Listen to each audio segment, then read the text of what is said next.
सभी को नमस्कार। इससे पहले हम चर्चा कर रहे थे नातेदारी के नियामक व्यवहार या रीतियों पर, जिसमें हम परिहार या विमुखता अर्थात एक दूसरे से दूरी बरते रखना, इसके बारे में हम चर्चा कर चुके हैं कि किन संबंधियों को एक दूसरे से दूरी बनाए रखनी चाहिए, परिहार संबंध किन संबंधियों में पाए जाते हैं और ये समाज में क्यों अस्तित्व में आया। उसी चर्चा को आगे बढ़ाते हुए दूसरे प्रकार की जो रीतियाँ पाई जाती हैं समाज में, उसे हम कहते हैं परिहास या हंसी मजाक के संबंध। परिहास संबंध परिहार के ठीक विपरीत हैं, जिसमें संबंधों की घनिष्ठता पाई जाती है। परिहास के अंतर्गत दो रिश्तेदारों में परस्पर हंसी मजाक, गाली गलौज, यौन संबंधी अश्लील और भद्दे कथन, एक दूसरे की संपत्ति को नुकसान पहुंचाना आदि का समावेश होता है। इस प्रकार के व्यवहार मुख्यतया विवाह संबंधियों के बीच पाए जाते हैं, जैसे जीजा साली परिहास, जीजा साला परिहास, देवर भाभी परिहास या देवर जो ननद भाभी परिहास। इसी प्रकार से मामा भांजा, मामी भांजा परिहास, चाचा भतीजा परिहास या फूफा भतीजी परिहास। ये कुछ हंसी मजाक या परिहास के संबंध के उदाहरण हैं जो समाज में पाए जाते हैं। जीजा साली परिहास, जीजा साला, देवर भाभी, ननद भाभी के बीच हंसी मजाक के संबंध कई समाजों में प्रचलन में हैं। इस प्रकार के संबंधों में हंसी मजाक ही नहीं वरन कभी कभी यौन संबंध भी स्थापित हो जाते हैं। एक दूसरे की खिल्ली उड़ाना, नीचा दिखाना, पानी छिड़कना, कपड़े फाड़ना आदि सामान्य दिनों में तो होता ही है, परंतु होली और अन्य त्योहारों या विवाह के अवसर पर अधिक देखने को मिलता है।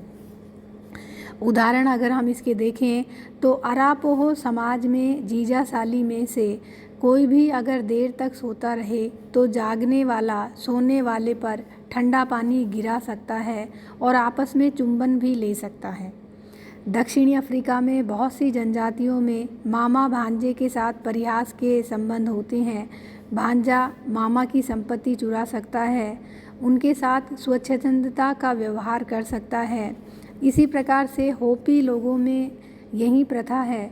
कुछ पितृवंशीय परिवारों में एक व्यक्ति अपनी बुआ से परिहास कर सकता है। उत्तरी अमेरिका में देवर भाभी और जीजा साली के बीच परिहास अनिवार्य है। बैक्स द्वीप में फूफा एवं भतीजी के बीच परिहार पाया जाता है।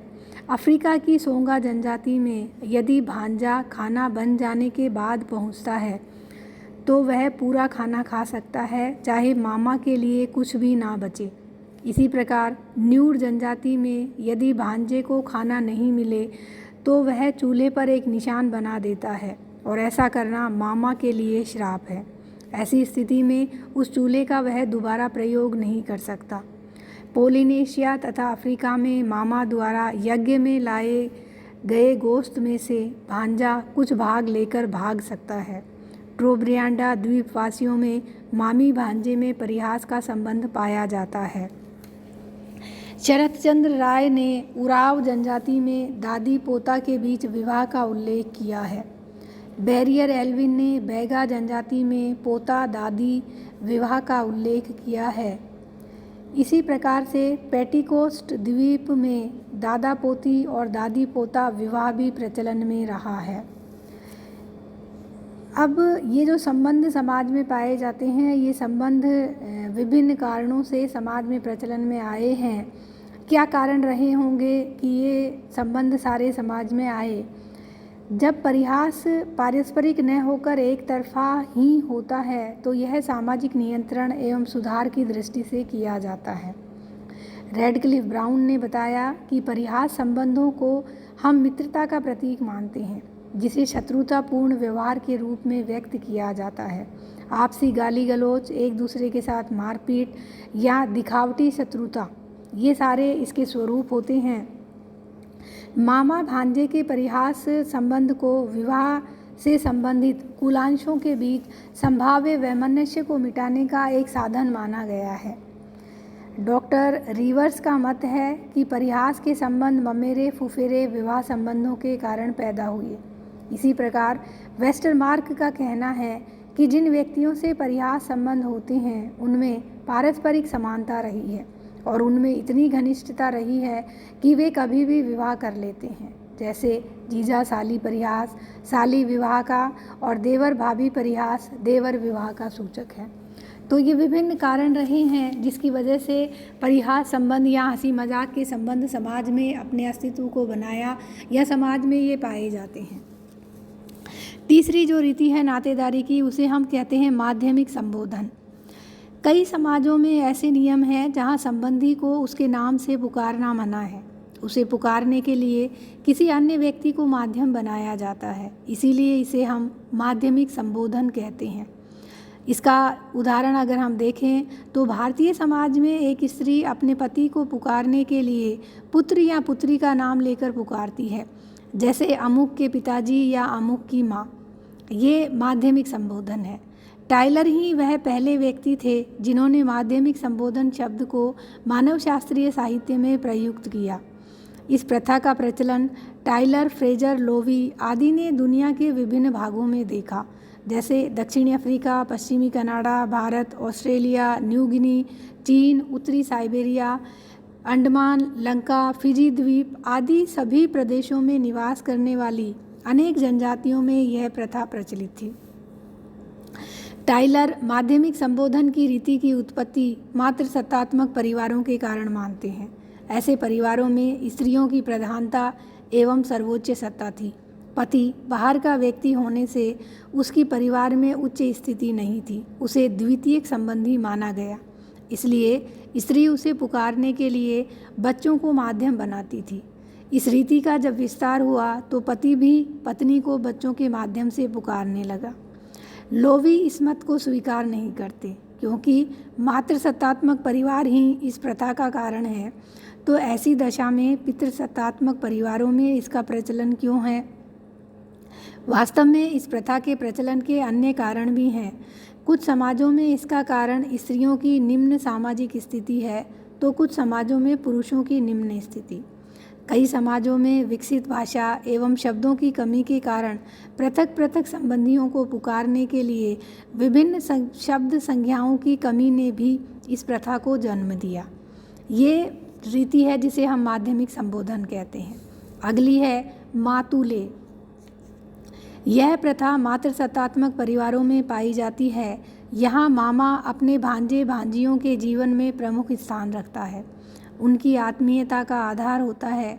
पिता से अधिक मामा का दायित्व होता है।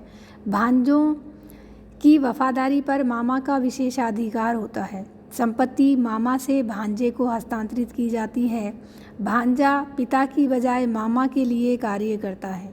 इस प्रकार यदि सभी पुरुष संबंधियों की तुलना में मामा का भांजे एवं भांजियों के लिए सर्वप्रथम स्थान हो, तब उस प्रथा को मातुले कहा जाता है और मामा की ऐसी सत्ता को हम मातुल सत्तात्मकता कहते हैं। यदि भांजे भांजी अपने मामा के घर पर ही रहकर बड़े होते हों तो इसे हम मातृ स्थानीय कहते हैं। मातुले प्रथा मातृसत्तात्मक समाज की सामान्य विशेषता है। यदि यह प्रथा किसी पितृसत्तात्मक परिवार में पाई जाती है तो यह पूर्ववर्ती मातृ प्रधान सामाजिक संरचना का ही अवशेष है। इसका उदाहरण अगर हम देखें तो कैलिफोर्निया के सीरी इंडियन में देख सकते हैं। एक छप्पर के नीचे आग के पास पुरुष इस क्रम में बैठते हैं कि सबसे आगे बड़ा भाई, उसके बाद आयु क्रम में छोटे भाई बैठते हैं। उनके बाद आश्रम के बाहर वर्षा से आरक्षित स्थानों पर घर की स्त्रियों के पति बैठते हैं। हैदा तथा ट्रोबिंडिया जनजातियों में 10-12 वर्ष की आयु में लड़का अपने मामा के घर चला जाता है। वहीं वह मामा की सेवा करता है। वह मामा के गोत्र, जादू, धर्म, संपत्ति आदि का अधिकारी होता है। होपी और जूनी जनजाति में भी पुत्र विवाह योग्य होने तक अपने पिता के यहाँ रहता है और उसके बाद मामा के घर चला जाता है।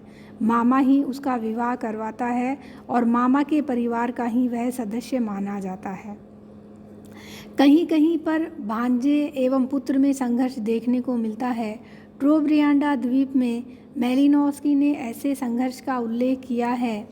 जब कभी पिता का लगाव अपने पुत्र के प्रति अधिक होता है तो वह भांजे के बजाय पुत्र को ही संपत्ति देना चाहता है।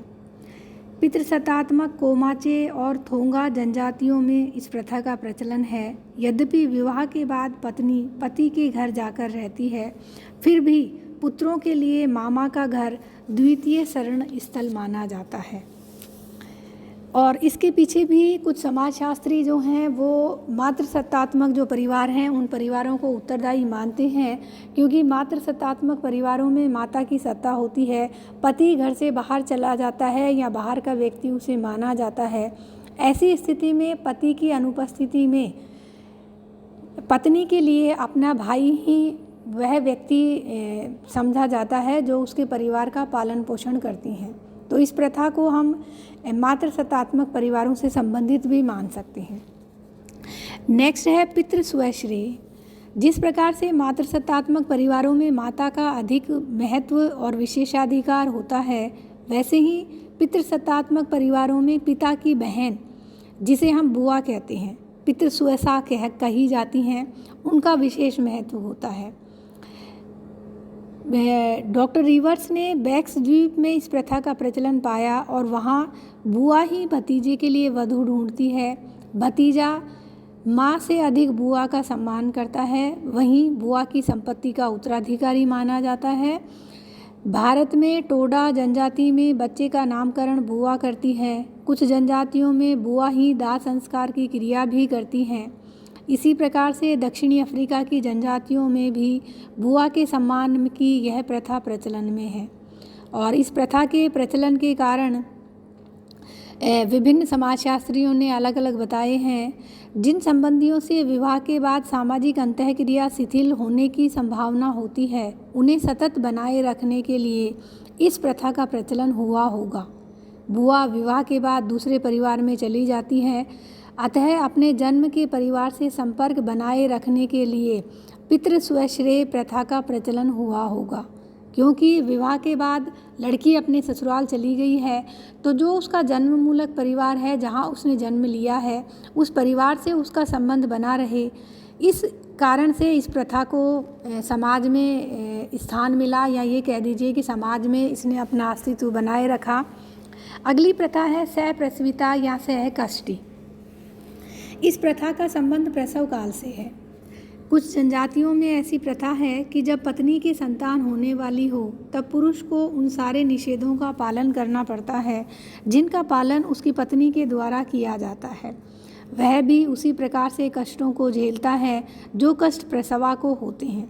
वह भी पथ्य का भोजन करता है, उसे भी प्रसवा पत्नी के कमरे में ही रखा जाता है और प्रसवा के समान उसे भी अछूत माना जाता है। भारत में खासी व टोडा जनजाति में यह प्रथा प्रचलन में है। एक खासी पति को पत्नी की तरह नदी पार करने एवं कपड़े धोने की उस समय तक मनाही रहती है जब तक कि संतान होने के बाद देवी देवताओं की पूजा नहीं कर ली जाती। इस प्रथा के प्रचलन के कारण भी विभिन्न मानवशास्त्रियों ने, समाजशास्त्रियों ने अलग अलग दिए हैं। कुछ विद्वानों ने इसे मात्रक प्रत्रक संकुल की संक्रमण अवस्था में अवशेष के रूप में माना है। मेलिनोस्की ने सहप्रसविता को वैवाहिक संबंधों को अधिक दृढ़ और पैतृक प्रेम प्राप्त करने का एक सामाजिक क्रिया का तंत्र बताया है। रेगलन इसे विवाह के पूर्व, विवाह का जो विकास है, विकास के पूर्व एक विवेकहीन विश्वास और विवाह नामक संस्था के उद्विकास का सहयोगी कारण मानते हैं। कुछ विद्वान इसकी मनोवैज्ञानिक व्याख्या भी करते हैं। उनकी मान्यता है कि इससे पति पत्नी में परस्पर प्रेम का विकास होता है। पत्नी को यह जानकर मानसिक संतोष होता है कि उसका पति भी उसके कष्ट में उसका हिस्सेदार है, कष्ट को महसूस कर रहा है।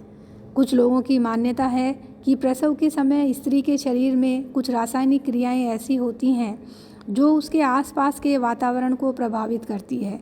जैसे जिस कमरे में स्त्री रहती है उसमें रहने वाले अन्य व्यक्ति भी बीमार हो जाते हैं। अतः सहप्रसविता की रीति अंधविश्वास पर नहीं वरन ठोस तथ्यों पर आधारित है। यद्यपि इस बात को कुछ सीमा तक ही स्वीकार किया जाता है, किंतु इसे पूर्ण सत्य के रूप में नहीं माना जाता। कुछ जनजातियों में इस प्रथा का प्रचलन का जो कारण है, माता पर प्रतिबंध लगाकर उसकी जादू टोने से बुरी नज़र का जो प्रभाव है उस प्रभाव से बचाए रखना है ताकि नवजात शिशु कुशलता से जन्म ले सके। डॉक्टर दुबे का मत है कि इस प्रथा का प्रचलन सामाजिक पितृत्व निर्धारित करने के लिए हुआ होगा, क्योंकि जहाँ बहुपति विवाह होते थे या मातृसत्तात्मक परिवारों में जहाँ संतान का जैविकीय पिता प्राय अज्ञात होता था, वही व्यक्ति संतान का पिता माना जाता था जो सहकष्टी रीति का पालन करता था। तो ये विभिन्न अवधारणाएं हैं जो हमें यह बताती हैं कि समाज में सहप्रसविता या सहकष्टी की जो रीति है वह समाज में क्यों अस्तित्व में आई। अलग अलग समाजों में अलग अलग कारणों की वजह से यह रीति अस्तित्व में आई थी, इसीलिए विभिन्न मानवशास्त्री और समाजशास्त्रियों ने इसके अलग अलग कारण निर्धारित किए हैं। आज के लिए बस इतना ही। धन्यवाद।